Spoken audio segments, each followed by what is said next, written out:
Greetings! In this video we'll be doing our Level 1 Diagnostic review of the Star Trek Lower Decks premiere episode Second Contact. We've already done our warp speed review of the episode, so be sure to go and check that out as well. Now if this is your first contact with us, welcome aboard.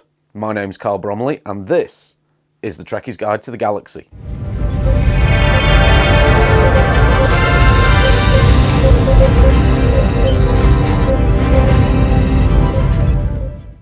So, Lower Decks is the first animated series we've seen since 1974, and it's clearly very different to all past Star Trek we've ever seen. It doesn't focus on the ship's senior staff. The episodes are only 25 minutes long, and oh yes, it's a comedy. All of these things taken into account, and you'd be forgiven for thinking, hang on a minute, how can this possibly be a Star Trek series? Well, not only is it a Star Trek series, it's a good Star Trek series. And this first episode is a prime example of what makes it good. You'd think that being a short format comedy cartoon would make it difficult for Lower Decks to live up to Star Trek's great history of telling us stories with morals and meanings attached to it. But you'd be wrong.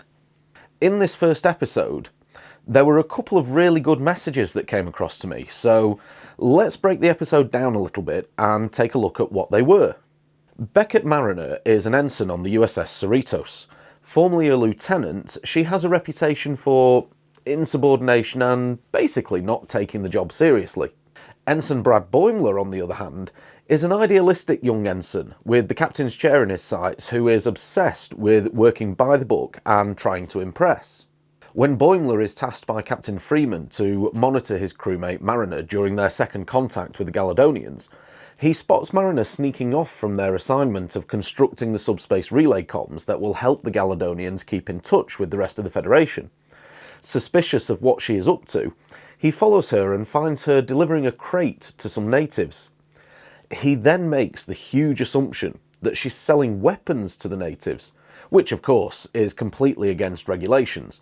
And after confronting her, it turns out that Mariner is simply delivering some farming supplies to people she met when she was on the planet as part of the first contact mission a year earlier, as she knows that the locals need them faster than they would otherwise receive them. She may be breaking the rules a bit, but she is doing a good thing. What Boimler fails to do is look past the persona that Mariner projects. He simply sees someone who doesn't take the job seriously, and so must be up to no good. He doesn't take the time to ask any questions, and is almost blindsided by his need to perform his duties to the letter. Now, when we make huge assumptions about people without trying to figure out them or their motives first, we almost always jump to the wrong conclusion. This, more often than not, will result in us completely misjudging someone and making a fool of ourselves. In this case, Boimler ends up on the wrong end of a gumming from the local farmer's spider cow for a couple of hours, resulting in him being covered head to toe in slime and butt naked. Now, fair enough, it's less likely that Boimler's fate is awaiting any of us, should we ever judge a book by its cover, the way that he did, rather than taking the time to really find out who someone is and what their motives are. But it's good to keep in mind that we would probably still embarrass ourselves as a result. Now, another thing from this episode that I think a lot of fans will be able to relate to is the feeling of being underappreciated and unnoticed by the person in the position you aspire to. And on the leadership side, how you should never take the people you lead for granted. Boimler 100% aspires to be the perfect captain someday, and as such, he looks at the bridge crew with sheer reverence. Unfortunately, on the Cerritos, the command crew seems to have almost forgotten about the little people on the ship. When completing her captain's log at the end of the episode, Freeman credits their success at suppressing the rage virus purely to the senior staff, and completely omits any involvement from the Lower Decks crew members. She even struggles to get Bumford's name right. Now, as much as a comedy spin is put on this, it's a very important lesson for anyone who's in a position of leadership or authority about how not to lead. People don't need to be in an equal position to one another to be shown respect. Star Trek has always tried to show us that we should strive to be our best selves, but in this case, it's showing us how easy it is for people in authority to take for granted everyone else and place too much emphasis on their own importance. It's a valuable lesson, and I really like the way that this show is letting us see it from the ensign's point of view for a change. But the biggest lesson that I've taken from this episode is something that Star Trek has been teaching us since day one. As we've already discussed, Boimler and Mariner are two very polar opposites when it comes to their work ethic and personality. But what about the rest of the Lower Decks crew? Well, there's Rutherford. He's a cybernetically enhanced ensign in the engineering division. Rutherford takes everything in his stride, even when all hell is breaking loose around him, and he has a crazy attention to detail when it comes to his work. So much so, he doesn't really pay attention to life going on around him. Then we've got Ensign Tendi, a recent arrival aboard the Cerritos in the science division. Tendi is new to serving aboard a starship, and she obviously shares Rutherford's dedication for her work, but unlike his laid-back style, she's super excited about every experience she's having. From using a holodeck for the first time, to being in awe of the view from her corridor, to the thrill of manually pumping a heart during a crisis.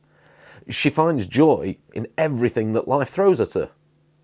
My point is that all these crew members we're meeting for the first time, as much as they have some things in common, they also have a lot of differences. They're a diverse group of new characters, and you would think that it might be difficult for them to gel and get along. But when they come together and work as a team, their differences give them more strength. And that's the lesson that Star Trek has been teaching us since day one. We can find strength in diversity, and this show is continuing that great tradition. Now, as well as this show living up to the great history and traditions of Star Trek through its moral messages and important lessons, it's also doing something else that is at the very core of Trek itself: boldly going where no one has gone before. This is the first Star Trek show that is a parody, and it could have gone all sorts of wrong, but I personally think that Mike McMahon has hit the nail on the head with this. I've got to admit that at first I was amongst those that were a little unsure about how this would work, and one of the things I was wondering about was that it seemed we were going to be getting characters with personalities that are very much in tune with people today, and not the more evolved humanity we're used to seeing on Star Trek.